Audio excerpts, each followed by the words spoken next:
Anastasia, this woman in this white dress, your mother. You've heard the Reverend tell you that this is your mother. Her hands drop from her face. She reaches out for you. You see that she is a rotted, bloated, drowned corpse of your mother, and she reaches out for you and dives at you. Can you give me a dexterity roll, please? Okay, that is an extreme success with an 11 over 75. So not only do you manage to kind of get away from her before she gets to you, so it's rather than a dodge roll where she physically attacks you, this is more kind of moving out of the way before she fundamentally gets to you. You are able to kind of put distance between you and her. You are also aware that Charlotte is there, and she is sitting at her desk reading reading a story or something that she's written. She's reading a folktale that she's written. You can hear this disembodied voice of the Reverend, who seems to be talking to you and to... Was it your brother, perhaps? What do you do, Anastasia? What happened to you, Mother? Oh, God. You are like me. You are... And her hands begin to reach out to you, and you can see the rotted flesh. You can see parts that have been eaten away. You can see bone poking through. You are like me. And she just is now taking slow steps towards you rather than aggressively rushing you. Anastasia, ask your mother if she knows where your father is. Where is Adam? She doesn't look like her pictures, Uncle. Thomas, she doesn't look like Mother. Are you sure it is your mother? It is Mother, but her face, her face, I don't even want to think about it. And Thomas is going to shrink away from the Reverend. Oh, Anastasia, if it's troublesome, do turn away. Go back to Charlotte. Maybe pat Charlotte on the shoulder. Maybe she can be of some support to you. She can't hear me. Two things happen. One, Thomas, you shrink away from the Reverend for firing these questions at you about your mother, something that you'd seen and witnessed. And as you do, you move to the side of the room. You hear, again, the voice. Find me. I'm with your mother. Find me. Can I walk towards where the voice is coming from? Yeah. Does it get any louder? Yeah, it does. Can you give me what kind of roll should we have for this, Thomas? I'm excited. An arts craft excitement roll? No. How about I think it's a listen roll, perhaps. You're following that voice, or is it a track roll, perhaps? It's going to be a listen at 20, but we'll see how we do, Let's shall we? have it. And if you don't succeed, it's not that you're not hearing the voice, it's just where you're trying to locate it. That's a 15 under 20, a regular success, but I will take that. Wow. Okay. So, Thomas, something happens, but I'm also going to ask for some other things that are going on in the background of this. Thomas, you're hearing the voice and you're able to follow it. At the minute, you find yourself walking to the large windows of the study. Cosgrove, you are sitting in this study. You are hearing the Reverend talking to someone who is not there. When only moments ago, it was Thomas who professed that he could speak to the dead or the disembodied. It's clearly a family ailment. Absolutely. And I'd like you to inform me what it is that you're going to do, Lord Cosgrove. Well, I think having actually heard a little bit of the... Well, not both conversations of what young Master Thomas is hearing. I'm going to ignore the Reverend for the moment and just concentrate very much on what Thomas is doing. It looks like he's going to leave the room. I'll follow him. It seems like he's in a vulnerable condition, and it would be churlish to leave him alone. You, Lord Cosgrove, can see that Thomas is walking up to the large windows within the study that look out over the Prideaux grounds. And you can see that Thomas walks up and his ear is turned, but he gets to the windows. And he hears the "I'm with your mother. Find me." And in that moment, both Cosgrove and Thomas, you both feel the temperature drop. Something terribly. And on that center pane of the window, it's almost like you can see breath. It steams up. Your eyes, both of you, are drawn to it. And then you hear that unmistakable squeak of someone's finger moving down the window. And you see letters being drawn in the breath on the window. L-A-K-E.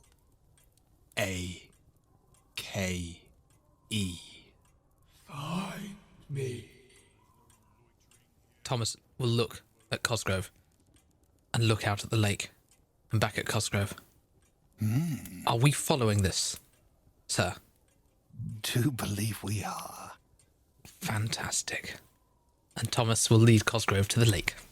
The Reverend, you see that Thomas and Cosgrove are readying to leave, but you can hear Anastasia's voice. Charlotte, you're sitting in your chair. Anastasia, you said you were walking over towards Charlotte?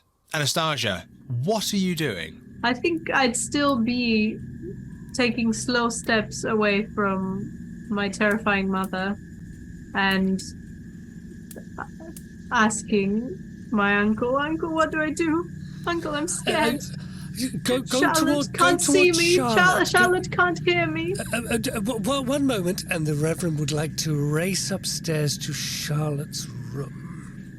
Reverend, do you just walk in to a lady's room? Heavens above, no.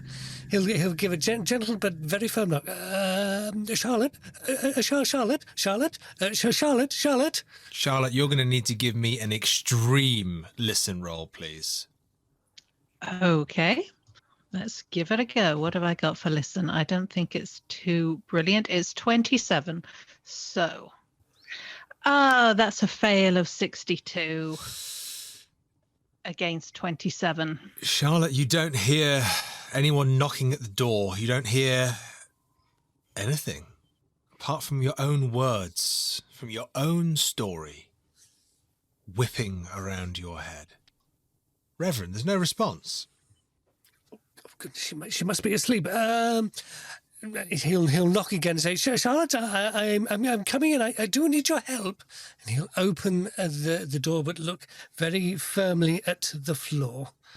Reverend, as you go in and look at the floor, you can see the floor of Miss Lambert's bedroom. Charlotte's bedroom. You can see the floor. You can see the beautiful rug laid over the wooden floor. You can see the end of the bed, but without raising your brow, I'm afraid you can't see much. Anastasia, I'm in Charlotte's room. Do you see me? Do I? No, you don't. Do I still see Charlotte? Yes, you do. She's still reading? Yes, she is. Uncle, no, nothing's changed. Oh, goodness me. He'll briefly look up quickly at Charlotte to ascertain where she is and whether she is decent and whether he needs to beat a hasty retreat or indeed help his poor niece. Charlotte, you were sitting at your desk reading, weren't you? Yes. I think she's probably also only wearing her nightgown at this point, maybe with a shawl thrown over it because it's still early spring. Well, Charlotte, certainly not in a condition to receive visitors. Not knowing anybody is in your room, especially any visitors, unwanted or unknown visitors, you are sitting in your nightgown and your shawl, and you are hunched over, essentially, reading your own folktale that you seem to have written, still enamoured by the words that you've written. Reverend! Charlotte doesn't seem to be responding. And he can see that she's indisposed. Is that correct? She's just reading. I mean, she's in a nightgown with a shawl, Reverend, but you have just walked into her room and you are speaking to the disembodied voice of your niece. the Reverend is going to pull out some sort of handkerchief and cover his eyes and approach Miss Charlotte. Charlotte, you have to help me. It's been quite an evening. I'm hearing Anastasia. I think she says she can see you. Charlotte, can you give me a power roll? Oh, must I? Yeah. Okay. I'm afraid so. Okay. Power roll. We're looking for a 55. Wow, that was a 25. I have actually passed a power roll. Oh. Not quite a hard okay. success, but nearly. So, Charlotte, you hear this voice, the draw of your own writing, the draw of your own folktale, the draw of the Crimson Kiss, and what's happened in the description of this monster in these crimson seas, and this knowledge that poor old Jonas is receiving. You can't help but see the parallels in Jonas's desire to be different than himself, to be a reflection of himself, to be better than himself. Charlotte, this has to be a story that you've written. It's embedded with you. You hear this voice from behind you. This voice of the Reverend, apologizing for being in your room. What do you do, Charlotte? I think it's a shock. She certainly wasn't expecting to hear anything, so she will kind of turn around and, clutching her door closed over the nightgown. Reverend George, can I see him? Do I notice him now? As you turn around and say Reverend George, you do see him, but Reverend, for the briefest moment when Charlotte turns round, her eyes are red. And she blinks a few times. She exclaims with you being in her room, but then her eyes return to normal. She doesn't even seem to notice herself. I do apologize, Charlotte. Miss Anastasia is talking to me from some kind of dream. She's stuck in some sort of void with some sort of water on the floor. Can you see her? Because I can't, and let me assure you, I cannot see you either. And he'll turn his back once he has got Charlotte's attention. I still think he needs to have a reputation roll for bursting into a woman's bedroom. He doesn't even need it. In her 90s. Well, Yeah. He's not even going to roll. He's just going to take the hit. At the request of Lynne Hardy, a reputation roll has been called. And I think Charlotte with an app of 80 has a particularly heaving bosom as well. Oh, my goodness me. That's going to Reverend, I make it even hope that is worse. a mighty large handkerchief you have. Oh dear, oh dear, oh dear. Avert those eyes, Reverend. 1d6 or 1d4 or... Well, I think in this instance, being in an unmarried, a widow's room without invitation and at this incredibly late hour, whilst, and I hate to say it, Reverend, you are speaking to another woman. This is rather terribly unreputationally situation. It's going to be a 1d6. But it was an emergency. That's what they all say. Oh, that is just a 1 reputation loss. Oh, my word. Reverend. Got away with that, didn't he? So, Reverend, you're in the room. Charlotte's there. She's seen you. You've seen her. You're listening to Anastasia. Anastasia, what do you do? What happened to the uncle? She's still coming for me. I'm with Charlotte now. Charlotte, can you see Anastasia or not? Charlotte, can you hear me? Anastasia, Yes, don't it's tell me. Are you Charlotte? here? Can I hear her? You Keeper? can't see or hear her. You can see the Reverend with the handkerchief on his face. I think she can hear me, Uncle. I'm not sure she can. Ask her a question. Charlotte, can you see my mother? Charlotte, are you seeing anybody other than myself? And Charlotte looks around the room, but there's nobody that she can see. Even, I don't know, is Phillipe still there as well? Even Or- Philippe's gone at this point. George, there's only us here. Well, you really do have to believe me. Anastasia is talking to me.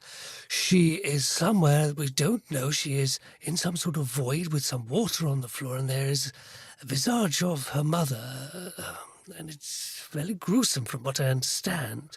And well, also Thomas is downstairs with Lord Cosgrove, and they can actually hear Adam's voice as well. It's certainly all happening tonight. But let me assure you, I am covering my eyes, and I will excuse myself. If you'd be so good to perhaps join us downstairs, we might be able to do something. And he'll excuse himself and back out of the room rather quickly as possibly he can. Of course, I'll be there in just a moment. As Charlotte's getting ready and the Reverend's going downstairs, Anastasia, you can see Charlotte moving, Charlotte getting ready, but you can see next to you this white dress. You are like me. I don't know what that means. I'm not like you. Are like me. Anastasia, is she still there? If you don't like what you see, close your eyes and ask questions. If she's talking to you, she may know things. What is she saying? She's saying that I'm like her. Anastasia, did you close your eyes? No, she doesn't actually listen to her uncle that much. Just checking.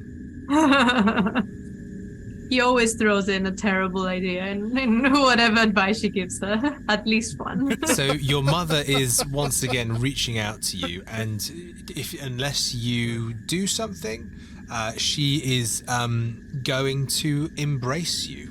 I think I've been steadily taking steps backwards towards Charlotte this whole time, like meeting her speed and trying to, basically delay until I'm told what to do, because this is just a lot to deal with. Give me a power roll, please, Anastasia.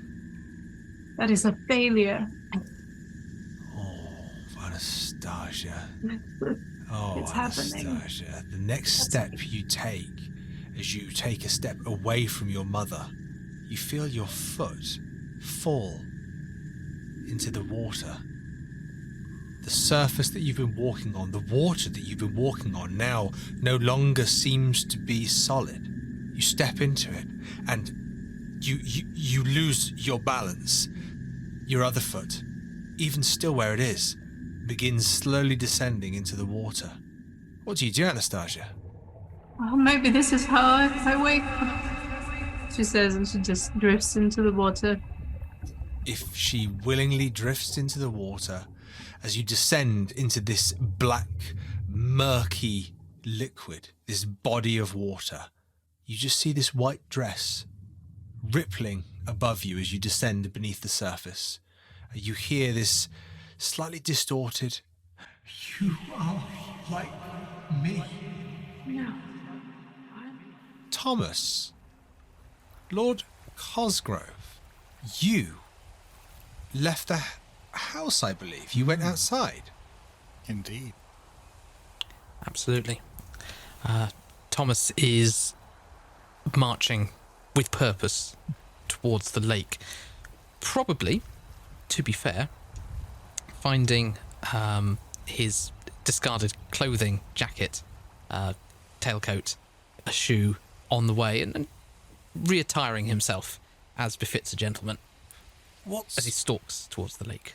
What's rather unique as you both leave the house is you open the doors and you step through the house and you walk through this cloud of red mist as you walk out through the house, almost unavoidable. It's just there, it's everywhere, but it disappears rather quickly. Can you both give me an intelligence roll, please, as you walk out towards the lake? That is a 40 under 65 for Thomas, a regular success. And a failure for Lord Cosgrove. Lord Cosgrove, you are fully just curious about this young gentleman who seems to be showing an absolute need for care. And who better, Lord Cosgrove, to offer such pastoral care as yourself in this moment? This young gentleman is in all kinds of susceptible, vulnerable social situations, and you happen to be there. But Thomas, things aren't right in your mind at the minute, and when you walk out and you see that the sun is in the sky, it's slightly off-putting. Yet, the lake is there, Thomas. Making his way to the shoreline, Thomas will stand there, arms outstretched, and shout, "Father, we're here. Where are you? Find me. Are you in the lake?" Give me a spot hidden. Cosgrove, you're welcome to do the same if you're standing next to Thomas, listening to him speak out loud. That is a 57, which is higher than my spot hidden of 50. Failed it by 7. Whereas... Would you like to use any luck? Oh, sorry. I have 28 luck remaining. But you know what? It's odds on. I'm going to push the roll. Okay, well, just before you push the roll, Lord Cosgrove, because obviously if you see something, you don't have to share. Indeed. Can I ask what you rolled, Lord Cosgrove? I rolled an 8 under 67, so that's an extreme. Wow. Okay. Cosgrove, let's just see how Thomas pushes his roll first, shall we? Thomas, how do you push your roll? Thomas looks around frantically and marches into the lake. Maybe if he's in the lake, his father will be able to talk to him. Maybe he'll be able to find his father. So he'll walk in up to about knee height into the lake amongst the weeds and slimies. Okay, well, just before you walk into the lake, when you've heard this voice from Adam Prideaux saying, "Find me," and Cosgrove, you heard this voice too. It seems as if you're sharing this madness at the moment. Cosgrove, you see, almost quite centrally to the lake, this perfect, calm surface just ripple. Just this, it's almost as if there's a pebble that's dropped in, almost giving a location, like a point on a map, as if someone was putting a pin in a naval map. You see on this calm lake surface, when Thomas says, "Where are you, Father? Where are you?" and you hear this voice, "Find me." It's almost as if a pebble is thrown from within the lake, straight up, and then plop, back down. And you see it perfectly. Until Thomas Prideaux wades into the water, splashing around like some kind of a madman. And speaking of madman, Thomas, could you give us your pushed roll, please? That is a 93 over 50. Oh, That is a failure. Dear, oh dear. Should have spent that luck. Yes, you should have. Cosgrove, I'll tell you what you see, and then we'll see how Thomas responds. Thomas, you wade out into the water. I believe you were calling for your father. Is that right, Thomas? Correct. And as you're wading out, calling for your father, you feel the floor, the bed, the bank just disappear from underneath you. But unfortunately, your feet slip rather than go down. And as you go back, you smack your head on one of the rocks on the shoreline and then just roll gently into the water. Firstly, could you give me a 1d4? That's 2. That would be 2 points of damage. And then I'd like you to give me a luck roll, please. Good thing I didn't spend that luck. Well, yeah. That is actually a good thing I didn't spend that luck. That is 26 under 28. Well, turns out that as you float out into the middle of the lake, you're lying face up, which is quite handy. Rather gentle. Floating, drifting towards the centre of the lake. And it's not that you're Sunshine. unconscious, it's almost shock. Feet went out of you, banged your head back, really hurt yourself, and it's almost as if your body's just gone weak for a moment. Cosgrove, you're watching the young Thomas. at this point I'm somewhat torn. As good as I find it to care in general terms about, I am relieved to see that he's not drowning. Does he seem to need help? Thomas, I imagine after a moment, you're, as I mentioned, not unconscious, and as luck would have it, you are breathing rather than coughing and spluttering and inhaling half of the lake. Do you need help? Thomas is probably able to doggy paddle back towards the bank. The experience with the red jelly has given him a bit more confidence in the water than he otherwise would have had. And although in a bit of shock, I think realisation that bump to the head probably knocked a bit of sense into him, and realising that the bank is probably the safest place at the moment to resume the search. You return yourself to the bank, and as you do, you are looking out at this lake. You see that Cosgrove is looking at a very kind of specific area, but you just seem to be standing by this lake, and there's quite a unique few things that happen all rather at the same time. Charlotte, you were getting dressed and coming downstairs, is that right? Yes, indeed. Charlotte throws on whatever is the quickest dress to get into, and she hurries downstairs. Charlotte, can you give me an intelligence roll, please? Okay. And a fashion roll. Oh, right. Both. Okay. Fair enough. So for the fashion roll, she probably has just like thrown on the lightest pair of stays. She's got one of the corded ones because it's quickest to get into without having a lady's maid there. So that is a 53. Unfortunately, that's 79 versus 53, and dear, not going too well. Buttons in the wrong place, perhaps.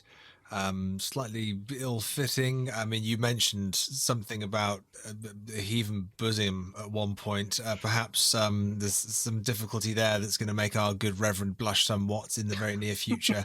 But we'll see whose reputation that has an impact on. And your intelligence roll, please, Charlotte. And my intelligence roll is, we're looking for 45. Oh, a hard success, 20 against 45. Perhaps the reason your dress isn't up to scratch and the way you want it to sit and fit is that you can't help but look out the window. And as you look out the window, Charlotte, you can see the sun setting at an incredible pace. It's almost as if you can watch it moving down and not just sitting there watching for hours the sun setting. This is happening in a matter of minutes. And it goes down. Night descends. The stars come out. Sorry, the sun is setting. Setting. Well, she can't have spent the whole day reading, can she? This is very confusing to her. When you're ready, do you head downstairs to meet the Reverend? Was that the intention? Yes, absolutely. You find the Reverend downstairs. Reverend, where were you headed? The Reverend was just headed downstairs back into the, I think we were in the study with the diary of Matthew Prideaux, and he's just pacing. He is very worried about Anastasia and quite where she is. She might be in peril and he feels a bit powerless. He doesn't quite understand what's going on. He will be glad when Charlotte comes down. Anastasia seems to have gone rather quiet. You can't, anything you're saying now, you can't hear what she's saying. You seem to have lost this connection with her, whatever it was that was going on. Reverend, could you give me an intelligence roll, please? I sure can. I have astronomy too. Oh, or astronomy. You're very welcome to use either. He'll go with intelligence. He's a bright chap. That is a success, 57 versus 80. Reverend, you are very aware of the pressure of the last 24 hours, dare I say, week. But in this moment, as you've paced the room, you paced from one side, where the sun was in the middle of the sky, and by the time you reached the other, it was halfway down. By the time you got back, the shadow you were standing in consumes the room. The sun is gone. It's only when you're halfway back again that you stop. And you can see that the moon has passed through a huge part of the sky, and looking up, being the man you are, knowing the stars the way you do, you see that time is moving at an incalculable rate. Is this a miracle? He'll look up at the moon. Are the phases of the moon changing? No. Not within that particular moment. You're not seeing different faces of the moon as you go through, shall we say, well, sun up, sun down, sun up. It feels rather unusual. Perhaps there is a change, but nothing so significant. He'll shake his head and maybe look for that sherry Well, just to as steady his nerves. you're having a short nip of sherry, Charlotte arrives at the door, but almost at the same time as somebody else. Charlotte, you arrive at the door to the study. Are you here? Well, Charlotte, you see the older gentleman who is a very well-known entity within the Prideaux house, knocking on the door. Reverend? Harris, is that you? I thought I told you to get some sleep. Yes, I have, sir. I'm very well rested, thank you. Lunch is nearly ready, and your guests have arrived, sir. Very good, Harris. Very good. I shall be there momentarily. Bear with me.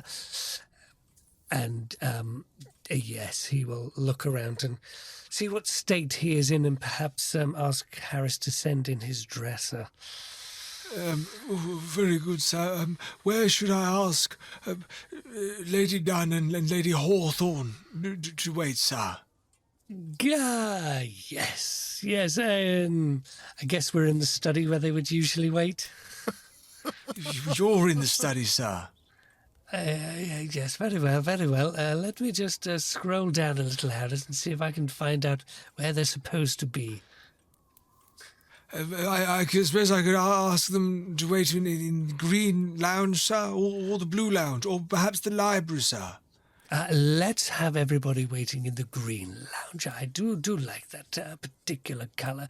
Like I say, I will be there momentarily, and I believe Miss Charlotte will be joining us as well.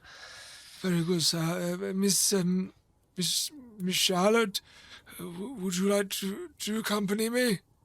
Yeah. Yes. No, actually, I'll follow you in just a moment, Harris. I would like to speak to the Reverend, if you don't mind. No, not at all. Not at all. And Harris very slowly trots off towards the front of the house, where he is no doubt collecting Lady Dunn and Lady Hawthorne. You have a moment, Charlotte and Reverend. Charlotte, What's going on? I don't rightly know. I thought it was night time, and then I walked from one side of the room, and but no. Have you heard from Anastasia? She was talking to me, and then she wasn't talking to me, and you have to believe me, Charlotte. She genuinely was. I know I have spoken to you about hearing voices in your head. If I have accused of anything, I do apologise. It would seem it is quite catching around here in Kingscombe. Thomas had Adam, and where the blazes is he? I'll have one of the servants see if he can find Thomas, because Cosgrove was here as well. It was. Are you well, Charlotte? I think so. If Charlotte wasn't so worried about Anastasia, she'd probably be gloating a little bit at this point. The fact that the Reverend is now also hearing voices. No, I do ask, as I saw a glint of red in your eye. I wondered if some of the mist had rubbed off on you. No, my eyes are feeling quite well, thank you very much. Although it has been somewhat of a late night, and I haven't exactly slept very much tonight. But perhaps it was just that, just bloodshot a little. I'm not sure any of us have slept. It feels like, well, time has passed quite insubstantially, but is the Reverend fairly well dressed, ready to meet, or will he? I'm afraid not. The Reverend was either in his quite unsuitable clothes from the Rabbit's Ball, which would be a few days old now, or he was in his nightgown, which, again, he'd been wearing for a few nights, apparently. Okay. He will quickly. Charlotte, I don't suppose you could be a darling and go and make some excuse for me. I believe I've just been chasing a rat through the hedge and need a moment to collect myself. Make excuses. We have guests. Do excuse me. Lord and Lady Dunn and Lady Hawthorne and I can't remember whether they said Tobias was with them as well. But I'll be there momentarily. Do excuse me. And he will race upstairs to try and find something and call out for somebody to dress him. I'll ask you to make a fashion roll, but you can give me the result in a moment. Charlotte, do you go and accompany Lady Hawthorne and Lady Dunn? Yes, Charlotte kind of looks down at herself, realizing this is probably not the most glamorous image that she would wish to portray to Ladies Hawthorne and Dunn, especially after having last seen them at the Rabbit's Ball in that wonderful sea blue silk dress. But there is nothing for it. It would probably be a worse faux pas to keep them waiting than to run back upstairs and get changed into something else. So Indeed. Well, off she goes. As you make your way to the green study, we're going to see what Thomas and Cosgrove are up to. Thomas, Cosgrove, you're standing at the edge of the lake. Thomas, you recently went for a quick swim. Cosgrove, you witnessed once again the wonderful maturity of Lord Thomas Prideaux. Thomas, do you have such a thing as a boat? Keeper, does Thomas have such a thing as a boat, maybe in the boathouse on the lake? Give us a luck roll, would you?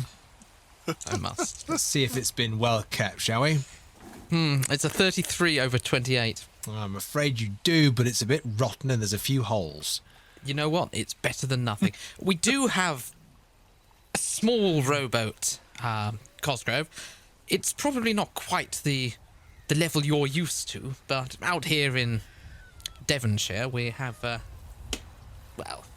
simpler fare. Come, let us have a peruse and see whether it's seaworthy, what? Yes. Yes, indeed. Well, it's no hardship. You can make your way around to the other side of the lake where there is a small little boathouse, and you find that there is this little rowboat, almost just for lovely occasion in the summer, just to punt across the actual surface of the lake and enjoy it. But you can see that it's old. There's a little bit of a rot in there. You think that there might be one of the wooden knots has popped through, so it will float mostly. Cosgrove takes a look at the boat and turns to Thomas and says, tell you what, young man, I'll navigate from the shore and you row out to the spot I indicate. Oh no! I insist we shall go together, keep ourselves company. It's 3 men in a boat, but only 2 of us, I suppose. Are you absolutely sure? You shall stay ashore? I think I will find it much easier to point out the exact spot if I keep my bearings from the shore. Once I'm out there on the water, it'll become very complicated. Very well, Cosgrove. And Thomas will cast off and jump into the boat, hopefully remembering to put the oars in before he does that. What kind of a roll do we want here? I think I'd like to go with dexterity. I think this is about the control of this vessel. Thomas is a pretty average person with a strength, dexterity and constitution of 45. But that is a 10. That is an extreme success on Thomas's dexterity. Okay. So within a few pull on the oars, you find that you're actually hovering over the spot that Lord Cosgrove has been quite, calmly indicating from the safety of the shoreline. Is this the spot, Cosgrove? I believe so. It is certainly the spot that seemed to be unnaturally, moving while the rest of the lake was calm. So Thomas. What next? Do we go in? Do we look for something floating? What did you see? I simply saw the signs of movement below the surface. I'll tell you what, young man, why don't you dip one of those oars into the water and see whether something bites? Spot of fishing it is then. And Thomas does that. He dips the end of the oar gingerly into the water and pushes it down as far as he can go without letting go. Okay, so you're pushing your oar down into the water, seeing if there's anything down there that you'd make contact with or dislodge or anything along those lines. Is that the idea? That's the idea. Okay. Can you give me a strength roll, please? And that is a 0-8, which is again another extreme success. 2 extremes in a row. Wow, okay. Anastasia, can you give me a strength roll, please? Strength? Okay. That is a failure. 80 over 45. I think Anastasia must be feeling how I'm feeling right now.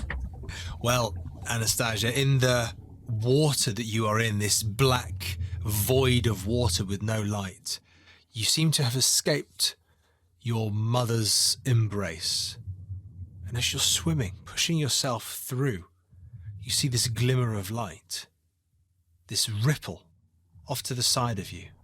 But you hear this voice, and it comes to you clearly through the water, as if someone's speaking to you on land. You just hear this voice. You recognize it instantly. It's your father's voice, Anastasia.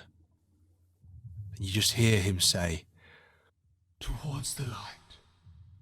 Swim, my girl, towards the light. Daddy. Swim. Swim. Now. While you can." I know outside of game that whenever people have that much urgency, it's probably a scam. But I don't think Anastasia knows that in game. He does and have your she's bank just- details by now. Yeah, she's been through a lot. So I think she's gonna start swimming towards the light. Where else can she go? Can you give me a swim roll, please? I'm just going to make a quick roll as well. I mean, she has base 20 and she rolled a 78. So she's more like flailing in the water rather than swimming. Swimming is a thinker, you know. Well, as you flail through the water, you do progress towards the light, but it just takes time, and you feel your lungs almost beginning to ache. You realize that you are not breathing. You haven't been breathing. You've been under this water for such a long time. And as you move towards the light, you feel this thing from above you just almost jab down. And you feel it just hits you in the shoulder, in the side. Anastasia, you lose 1 hit point as this thing from above you, from the surface, just swings down and hits you as you glide through the water. But then, on your foot, on the heel of your foot, you feel a grip, a hand wrapping around your foot. And it squeezes, not to hurt, but it squeezes. And it pulls you back down. What do you do, Anastasia? Up to now, Anastasia has been certain she was dreaming, but now she felt actual pain, which isn't right for a dream. She thought if she just lets go and stops panicking, she would wake up and everything would be okay. But now that she felt pain, she's realizing that she might actually die in this dream. And that's when the adrenaline kicks in and she just propels herself away, trying to kick whatever's grabbing her and fighting for her life with whatever ounce of strength she has in her. Okay, can you give me a brawl roll, please? It's not a lot of ounces, but It's not, I'm afraid, not at the moment. that's an 82 over 25. Ooh, you feel this one hand on your foot pulling you down. The other one reaches up. Rather than brawling you and wrestling with you, it seems to be grabbing clumps of the dress that you are wearing, pulling you down, and it pulls you down until you are face to face, Anastasia,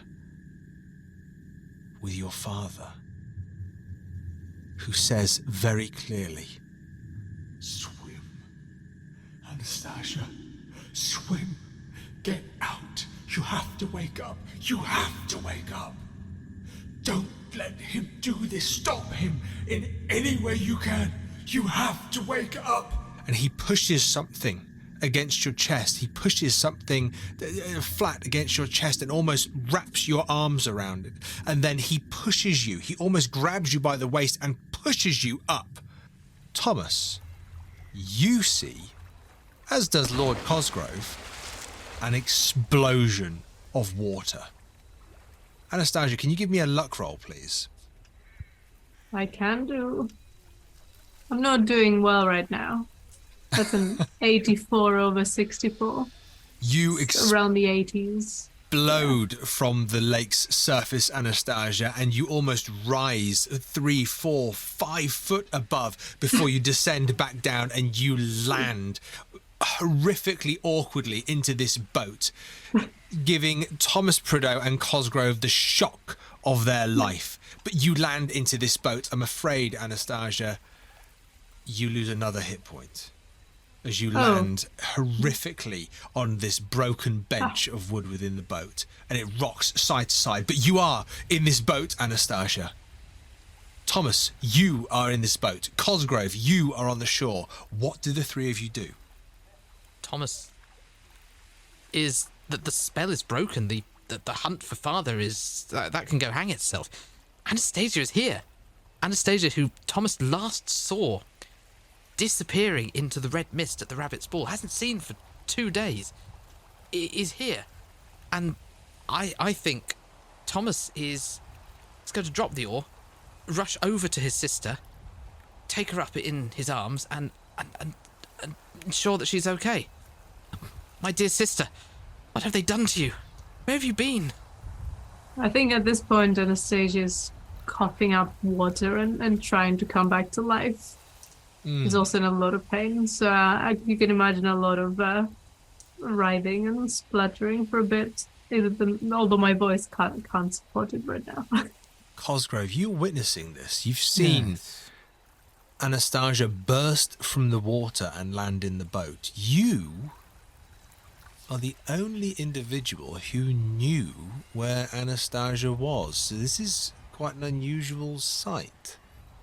Yes, Cosgrove is still trying to put the pieces together in his mind here. And after thinking for a moment, just shouts out across the water, young Thomas, is there any word on your father? Your father, is he there as well? Thomas turns to Anastasia. Sister, have you seen father? Anastasia, before you speak, could you give me a 1d8, please? That is a 3. You have 3 words to communicate to Thomas. Anastasia is coughing and just having trouble breathing still. And she's a bit hurt that, they're asking her questions rather than trying to, give her a little bit of first aid, but whatever. Family, what are they like? And she's going to say, Father saved me. Thomas, give me a spot hidden. That is a 30 under 50. It's a regular success. Cosgrove, give me a spot hidden, please. No, that is a failure. 79 over 67. Wonderful. Don't you love it when the dice start to tell the story that you really hope they do? Cosgrove, you don't see this momentary exchange between Thomas Prideaux and his sister Anastasia. Thomas, as Anastasia says, Father saved me, you look at her, you really look at her, and you can see that not only is she holding a book, pushed tight, held, clasped tight against her chest, but you know that book, Thomas. It's your father's book. The book that no one could ever see, the book that no one ever looked at. That is his book. That is the book that you searched for, that your uncle searched for. Your sister has it. She has it in her hands. There's a weird glow about Anastasia, almost like a red glow that seems to be pulsing every few seconds. Anastasia, can you give me a 1d8, please? Indeed. An 8. Anastasia, you feel weak in this moment. You feel disconnected from being in this boat from your brother. You've only just been reunited, but you feel as if this may be a dream. You have 8 words to communicate. Anything you'd like to communicate to your brother, Anastasia? It's a lot of words, to be honest. Can I start with 4 and then he can respond to me and then I can do another 4? Yeah, because it's you. Sure. Let's have 4 words. Is this a dream? This is a nightmare, sister. But you're not asleep. This is real. I'm so sorry. And before you have your next 4 words, and just as your brother says, this is a nightmare and this is real, Thomas, you see that with each preceding pulse of red that illuminates your sister, she becomes less corporeal. Thomas frantically tries to hold on to Anastasia. If she's starting to disappear, there's a small part of him is looking at that book, thinking, is the book also becoming less corporeal? Or is it just Anastasia? Are you looking at the book? Well, I'm looking at Anastasia. If she's clutching the book up to her, I'm assuming I can see it too. You can, but I'm going to ask you to make a choice. I think in this moment, Thomas is going to look at his sister. The book be damned. The book has been the problem for all of this. The book is what drove Father away. And frankly, with Father gone, Thomas needs to look after his own. Book be damned. It will turn up again, I'm sure. He's going to look into Anastasia's eyes. And they are fading. Anastasia, you have 4 words. She looks at him weakly and she says, "Am I like Mother?" Oh, nice. You are nothing like Mother. And Thomas, just please give me a luck roll. That is a 98 over 28. Oh no. A fumble. Anastasia, the last words you hear from your brother as you say, "Am I like Mother?" Your brother turns to you and he looks into your eyes and says, "You are nothing." And then you're gone. The last words you hear from your brother are, "You are nothing." Technically accurate. Anastasia, you blink and you find yourself standing bolt upright, your right arm outstretched, the hand with the incision on it leaning out and touching a large red gelatinous egg. And you feel that even though you've just arrived here, you've been here for days. Thomas, you're nothing like your mother. She's gone. But there is a book. There is a book in the boat, Thomas. Thomas picks up the book, opens to the frontispiece. What's written on the book? You can see that this is a Bible for the heart of the Sea Chapel, and the inscription on the inside is to Lord Adam Prideaux. But unfortunately, Thomas, so many of the pages in this book are just wet mulch. It has been in the water for so many months, possibly a year or so, possibly as long as you've been looking for your father. But quite unusually, Thomas, 3 pages seem to be in pristine condition, and they have a rather unique artwork. They have a rather unique writing You do recognize a little symbol on one of them. Do you look at them? Absolutely. Please, describe the following pages. The first page has a branched tree above 3 waves. In the middle is a large, spidery creature, almost webbed between the legs, almost like an octopus. And the writing is almost pictographic. And at the bottom is the usual symbol that we have all come to know and love in Kingscombe. The second page has a face, a grotesque, lizard-like, fish-like face scrawled across the centre, and more pictographic writing, and again that same symbol at the bottom. And the third has a extremely large, tentacled, half dragon, half octopus, half humanoid creature, and again the same symbol at the bottom and the same pictographic writing. And I think Thomas has spent enough time around Matthew Prideaux's journal and around Kingscombe that he might be able to hazard a guess as to what these 3 representations might be. I'd like to hear it. Thomas is not sure what order. He's not sure exactly whether he's right. He wonders whether these might be the Hydra, the Dagon, and the Cthulhu that are mentioned in Matthew Prideaux's journal. Whether this is the other Holy Trinity that was mentioned.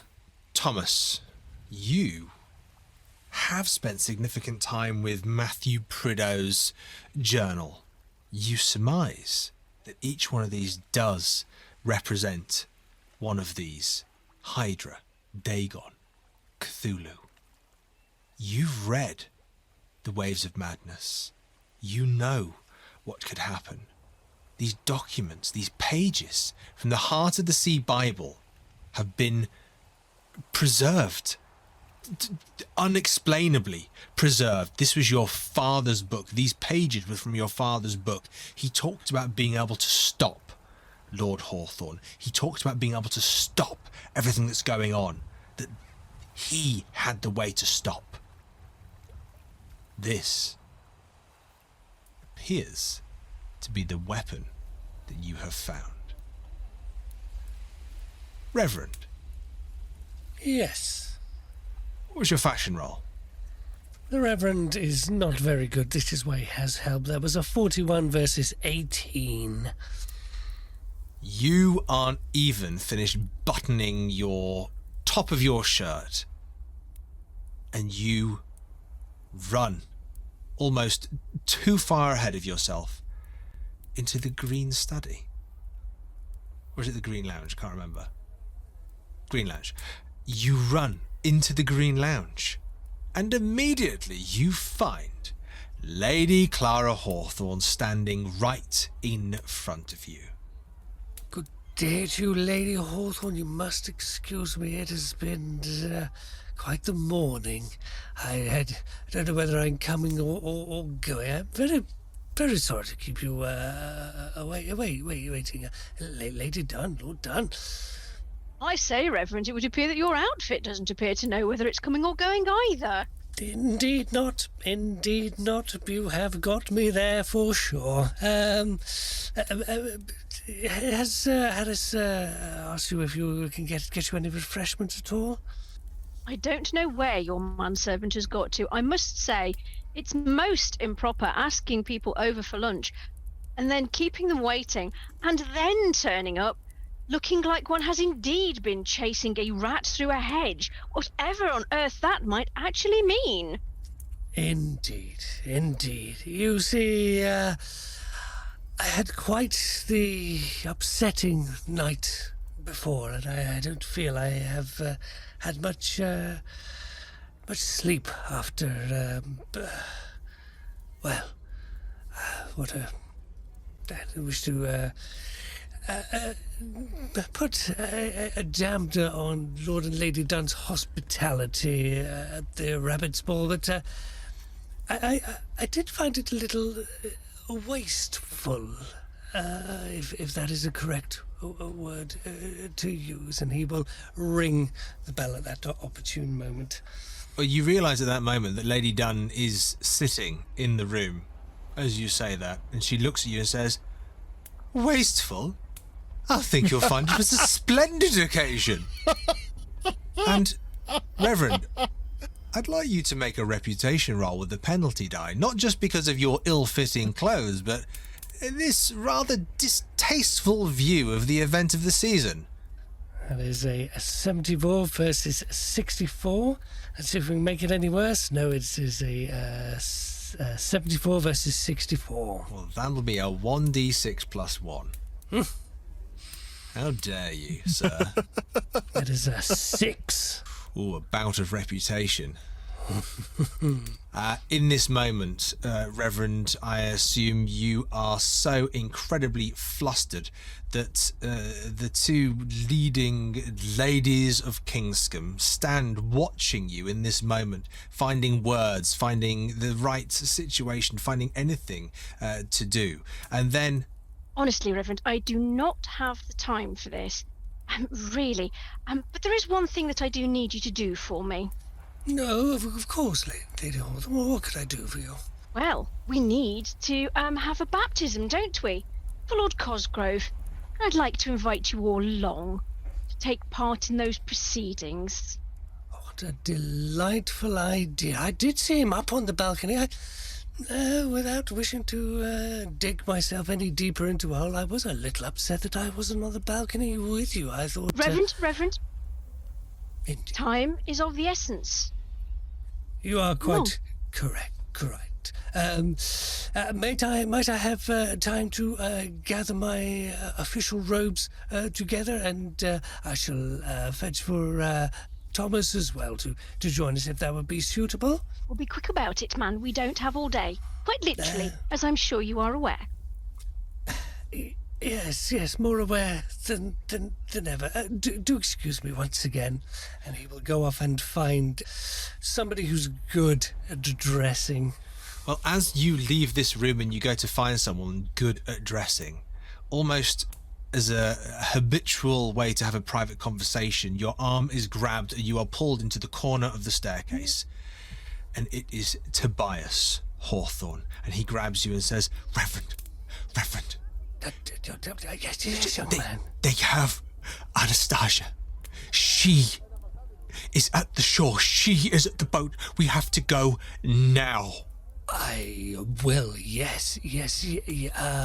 Where does this baptism take place? Does it take place at the chapel or on the boat or what? Everything that's happening. And he points at the door to Prideaux Manor that is open. And Reverend, the sun sets and night descends. We have to go now! Thank you for joining us for Cult and Culpability. Remember, you can find us at www.miskatonicplayhouse.com, and you can also visit the main stage for other scenarios from the Miskatonic Playhouse, with links in the show notes below. Don't forget to like and subscribe to our channel and support us on Ko-fi. That's ko-fi.com/Miskatonic Playhouse, where you can access exclusive shows and content for as little as £1. But if you can spare a minute to leave a review, it makes a huge difference to other like-minded listeners who will be able to find and enjoy our work. Until next time, when the curtain rises again.